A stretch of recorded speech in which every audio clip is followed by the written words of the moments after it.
Good afternoon. This is All India Radio. I'm Maria Albina Michael and with me is Abhishek Mukhopadhyay with the Midday News.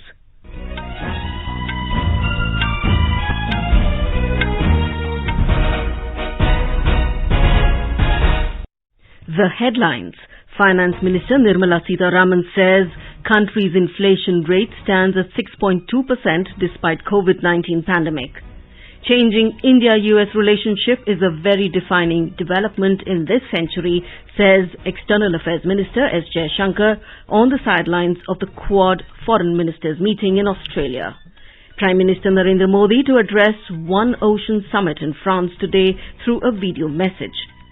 India will replace diesel with renewable energy to achieve target of zero diesel use in agricultural sector by 2024, emphasizes Power Minister R.K. Singh. Campaigning intensifies for the next phase of polling in UP and for single phase in Goa and Uttarakhand. Today is the last day for filing of nominations for the 6th phase assembly elections in Uttar Pradesh and second and last phase polling in Manipur. Over 171 crore 79 lakh doses of COVID vaccine administered so far. Recovery rate improves to 97.17%. Mughal Gardens at Rashtrapati Bhavan is to open for public from tomorrow. Australia stands with Lithuania, says Australian Prime Minister Scott Morrison amid China tensions.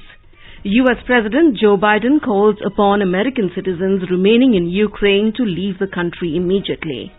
And in cricket, final ODI between India and West Indies underway at Ahmedabad.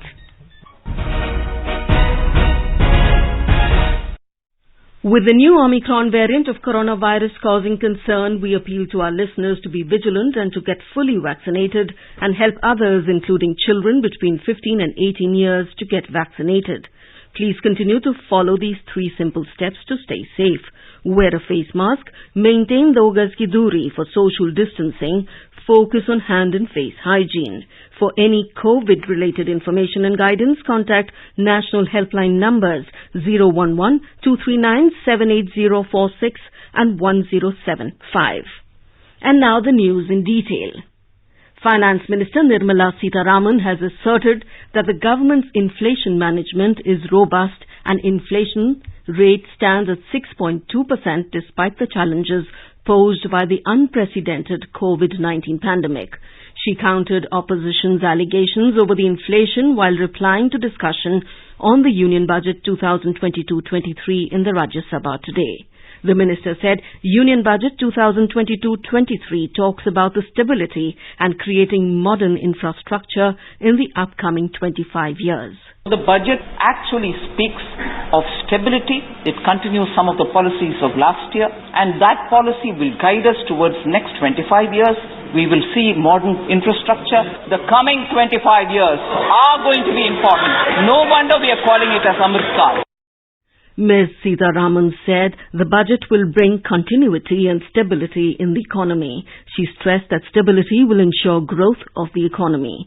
Talking about the various initiatives of the government, she said PM Gati Shakti is guiding the government to create modern infrastructure across the country. She said government is focusing on the adoption of technology in the various sectors to improve governance. Technology and digital adaptation are also the instruments through which we want to work during this Amrit Kaal, so that India at 100 would have the lead advantage. Technology adaptation leading to better transparency in governance and accountability. It also shows in a very transparent manner how governance takes place in this country. So technology, for the sake of all these benefits, are also being prioritized in this budget. Ms. Sitharaman said use of drones in the farm sector is a very effective tool for modernizing the country's agriculture sector. By bringing in drone, we are able to bring in efficiencies in the use of fertilizers, in the use of pesticides, and also making a good technology-driven assessment of the crop density and also possibly predicting the output. The minister added that funds are being made easy for the startup sector.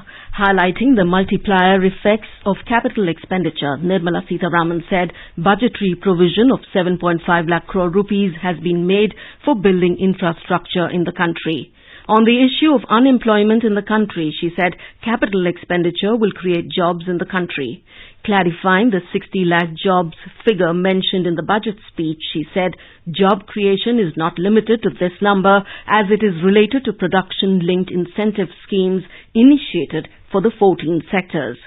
On the opposition's allegation over the low budgetary allocation to various schemes, the minister alleged NG Nrega was misused during the UPA government and it was infested with ghost accounts. She said this scheme is a demand-driven program which is meant to provide jobs to rural unemployed in lean season.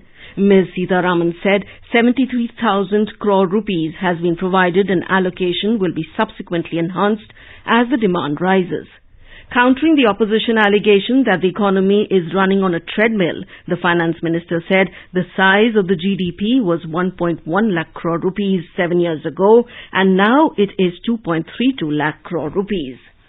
Earlier, participating in the discussion, K. Ravindra Kumar of TDP said budgetary allocation on health is not encouraging. He demanded to grant special state status to Andhra Pradesh. K.C. Ramamurthy of BJP termed this budget as progressive and forward-looking. He said this Atmanirbhar Bharat budget is for the people as provisions have been made for all the sections of society. The government today reiterated that there is no plan to reintroduce the 3 repealed farm laws in future. This was stated by the Agriculture Minister Narendra Singh Tomar in a written reply in the Rajya Sabha today. On providing compensation to the farmers who died during the protest against the laws, the minister said the subject of compensation to the families of the deceased farmers is with the concerned state governments. On MSP, Mr. Tomar said a large number of the purchase centres in addition to the existing mandis and depots are also established for the convenience of farmers to ensure effective procurement by government agencies. Digital payment transactions have witnessed tremendous growth in the country during the last 3 years. In a written reply in the Rajya Sabha today, Electronics and Information Technology Minister Ashwani Vaishnav said Bhim UPI has emerged as a preferred payment mode and achieved a record of over 61 crore digital payment transactions, having value of 8.31 lakh crore rupees in the last month. The minister said 115% growth in the number of digital transactions was registered within the span of 4 years. The centre today said it has no specific proposal to bring online games under the category of gambling. This was stated by the Minister of State for Electronics and IT, Rajiv Chandrasekhar, in a written reply in the Rajya Sabha. He said the rapid expansion of mobile ecosystem and internet in the country has also seen emerging of many new categories of mobile apps, including online gaming apps. The minister added that the government is aware of the possible risks and challenges, including that of user harms associated with online games and their advertisements. He said online gaming platforms are intermediaries and they have to follow the due diligence as prescribed in the Information Technology Act. The government today said indigenous 5G test bed project has been completed last year. In a written reply in the Rajya Sabha, the Minister of State for Communications, Dev Singh Chauhan, said 5G test bed will greatly facilitate Indian academia and industry to validate their products, prototypes and algorithms in 5G environment. He said 5G technology is the next generation to the 4G mobile technology currently deployed in the country. It will provide subscribers with substantially higher data speed. Besides, it will provide low delay communications for critical applications. It will also support a very large number of machine type communications. Rajya Sabha has been adjourned till 10 a.m. on 14th March 2022 as the first part of budget session ended today. The House will meet after recess in the second part of the budget session. In his observation, Deputy Chairman Harivansh said the first part of the session did not witness any forced adjournment and the upper house functioned half an hour more than its scheduled time. He termed the session as effective and positive and expressed hope that this spirit will continue in the future. External Affairs Minister Dr. S. Jaishankar has called for a free and open Indo-Pacific at the 4th Quad Foreign Ministers meeting. He also urged member nations to work towards ensuring a rule-based international order. The minister said since the last meeting in February 2021, the global geopolitical and geo-economic order has become more complex. He called upon the member nations to work towards rule-based international order which is free from coercion and respects territorial integrity and sovereignty, rule of law, transparency, freedom of navigation in the international seas, and peaceful resolution. Robust bilateral relations between our respective countries, strategic convergences, and our shared democratic values have all combined to make the Quad a vibrant and substantial framework. We are building an agenda which seeks to further our shared vision of a free, open, and inclusive Indo-Pacific. We are keen to work together to further peace and stability and economic prosperity in the Indo-Pacific through collective efforts which address contemporary issues. Tweeting about it, Dr. S. Jaishankar said that we are focused on the early and effective realization of a leader's vision. Dr. Jaishankar said he was impressed by the progress that has been made. He appreciated the gesture of Australia's Prime Minister Scott Morrison, who met the Quad foreign ministers collectively before the beginning of the talks. The minister added that the insights and thoughts of Mr. Morrison were valuable. I welcome the Quad's shared desire to address common global threats such as terrorism, strengthen maritime domain awareness, provide timely HADR assistance, and assist countries in the Indo-Pacific in the area of cybersecurity. Taking forward the Quad's positive agenda, which our leaders endorsed last year, we will take steps to strengthen our existing people-to-people linkages through education programs and think tank dialogues. As we conclude this very timely and valuable interaction, we will work together to give shape and substance to the Quad's positive agenda to make it, in the words of my Prime Minister Narendra Modi, a force for global good. Once again, I thank the Government of Australia. The fourth Quad Foreign Ministers meeting concluded in Melbourne, Australia. The changing India-US relationship has been a very defining development in this century, said External Affairs Minister S. Jaishankar today in Australia during bilateral talks with US State Secretary Antony Blinken on the sidelines of the Quad Foreign Ministers meeting. Earlier, External Affairs Minister Dr. S. Jaishankar, Australian Foreign Minister Maurice Payne, Japanese Foreign Minister Yoshimasa Hayashi and US Secretary of State Antony Blinken called on Australian Prime Minister Scott Morrison today. The ministers are in Melbourne to participate in the fourth Quad Foreign Ministers meeting. Dr. Jaishankar said through Quad the member nations have progressed a lot, and much of that is due to the fact that we have all devoted a lot of time, energy, attention to that. A big part of that is because we have strong bilateral relationship, he added. The Quadrilateral Security Dialogue Quad is a partnership of 4 nations, each of whom shares a commitment to openness, transparency and challenges coming out of the current global order. Power Minister R.K. Singh has stressed that India will replace diesel with renewable energy to achieve target of zero diesel use in agricultural sector by 2024.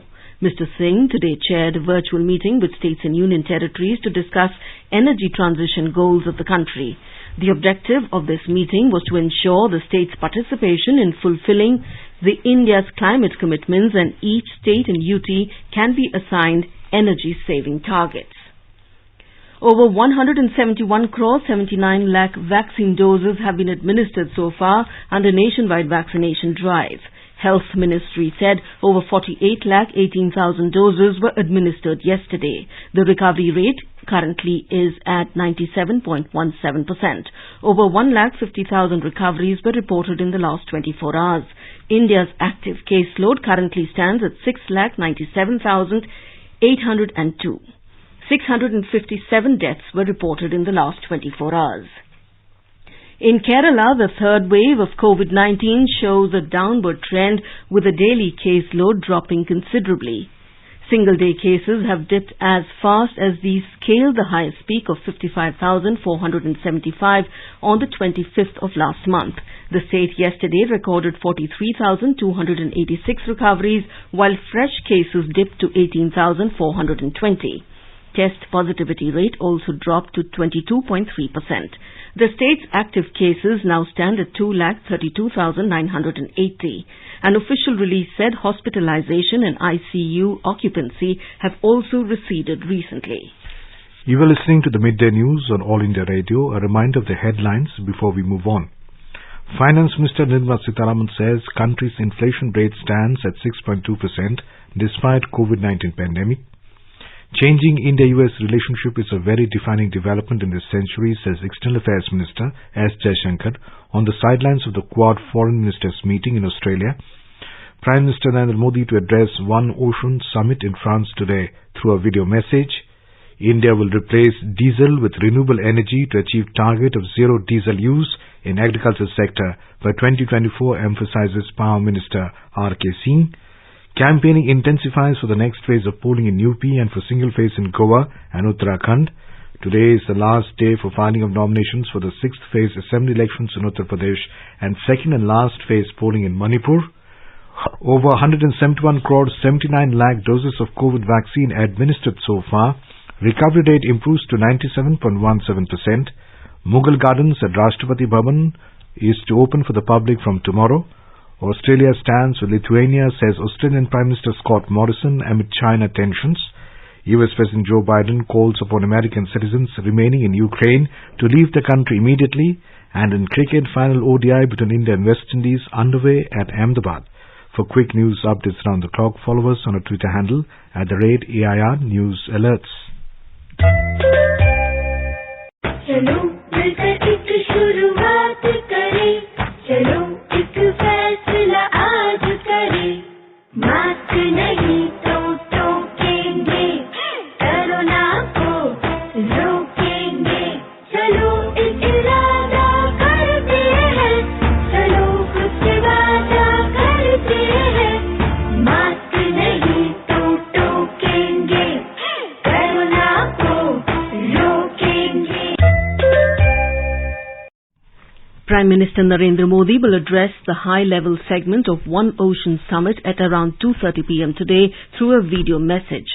The summit will also be addressed by several heads of states and governments including Germany, United Kingdom, South Korea, Japan and Canada, among others.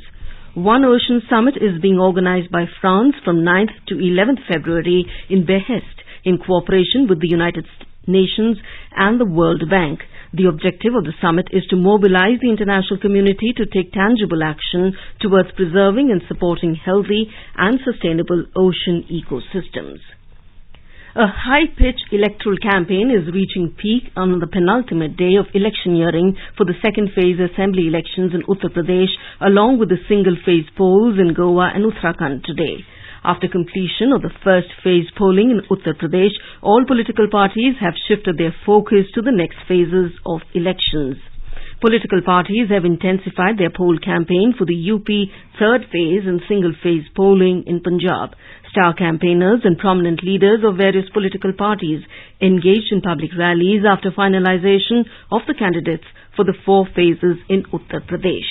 The filing of nominations for the 6th phase assembly elections in Uttar Pradesh as well as the second and the last phase polling in Manipur is due to close today.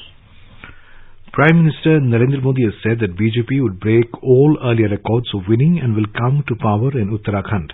Addressing a Vijay Sankalp Sabha public meeting in Almora today, he said that only BJP can make this decade the decade of Uttarakhand. Addressing the gathering, he said that due to EC's restrictions, he could not meet constituents of the state earlier. Mr. Modi said in the last 5 years, double-engine government has worked with full determination and integrity for the development of the state without any discrimination. He said BJP works with the aim of Sabka Saath, Sabka Vikas, Sabka Vishwas and Sabka Prayas. In Goa, campaigning for the single phase of assembly elections will come to an end tomorrow. Polling in Goa will be held in 40 constituencies on the 14th of this month. Leaders of BJP, Congress, TMC and Aam Aadmi Party are making whirlwind tours to woo the voters. BJP National President JP Nadda and Senior Party Leader and Union Minister Smriti Irani will address election meetings in different parts of Goa this afternoon. Exhorting people to vote in favor of party candidates, BJP Goa in charge Devendra Fadnavis said that every vote given to BJP would turn the state into golden Goa. Addressing an election meeting at Madgaon, senior Congress leader Sachin Pilot took on the new parties that have entered the election fray in Goa, reminding the people that only the Congress is in a position to defeat the BJP. Seeking votes in favour of a party candidate's TMC Goa co-in-charge, Shushmita Dev said the BJP's double-engine government has failed to meet aspirations of Goa. Addressing election meetings at Panaji, AAP convener and Delhi Chief Minister Arvind Kejriwal promised to eliminate corruption by introducing doorstep-to-doorstep delivery of government services like.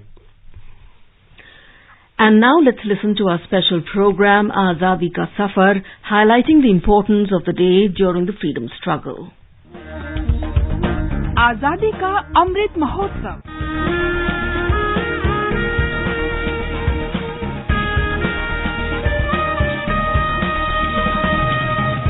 Azadi Ka Safar with AIR News. Birth of a Nation. India's glorious freedom struggle is one of the greatest struggles the modern world has ever witnessed. AIR News brings you a glimpse of the struggle every day.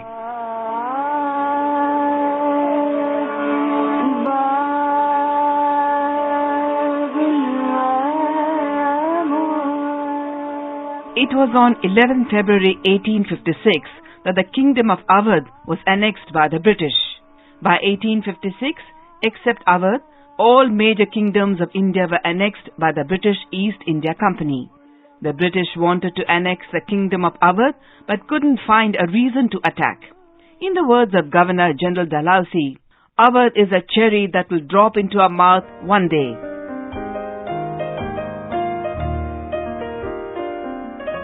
The last Nawab of Awadh, Wajid Ali Shah, was a capable ruler, but the British residents gave exaggerated reports about his incompetence to the company authorities. This gave the East India Company a reason to conquer Awadh. Hence, on 7 February 1856, Lord Dalhousie ordered to depose Wajid Ali Shah on the account of alleged internal misrule.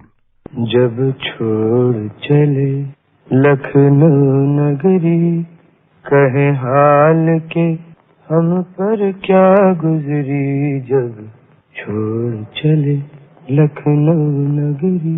Dalhousie threw away all the moral codes, and on 11 February 1856, the Kingdom of Awadh was finally annexed. The laws of Awadh only added to the existing tensions between the British and the people. The simmering resentment finally culminated into the revolt of 1857.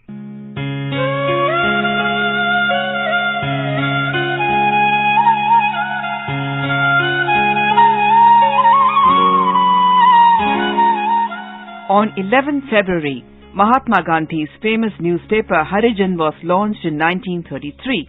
The paper was published weekly to promote the fight against untouchability and to liberate those who were discriminated against. It helped generate consciousness about the sufferings caused by the practice of untouchability. The articles were written either by Gandhiji himself or by his associate, Charles Prior Andrews. Rabindranath Tagore provided poems on untouchability for most of the editions of the paper.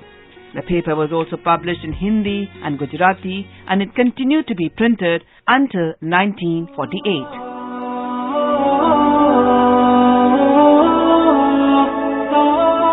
We also remember the freedom fighter and former President of India, Fakhruddin Ali Ahmed, who died on 11 February 1977. Born in 1905 in Delhi, Fakhruddin Ali Ahmed was son of an army doctor from Assam. Ahmed joined the Indian National Congress when he met Jawaharlal Nehru in 1925 and jumped into the freedom struggle. In 1942, he participated actively in the Quit India movement, for which he was arrested and sentenced to 3.5 years of imprisonment.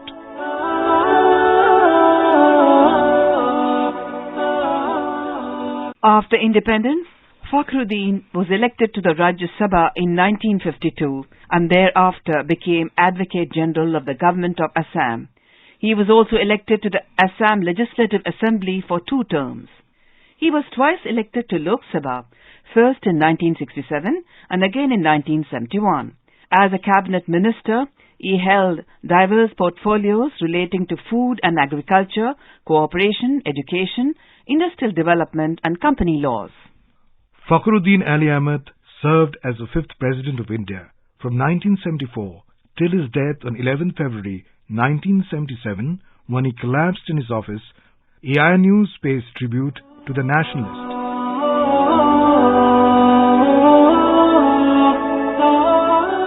That brings us to the end of this episode of Azadi Ka Safar with AIR News. See you in the next episode tomorrow.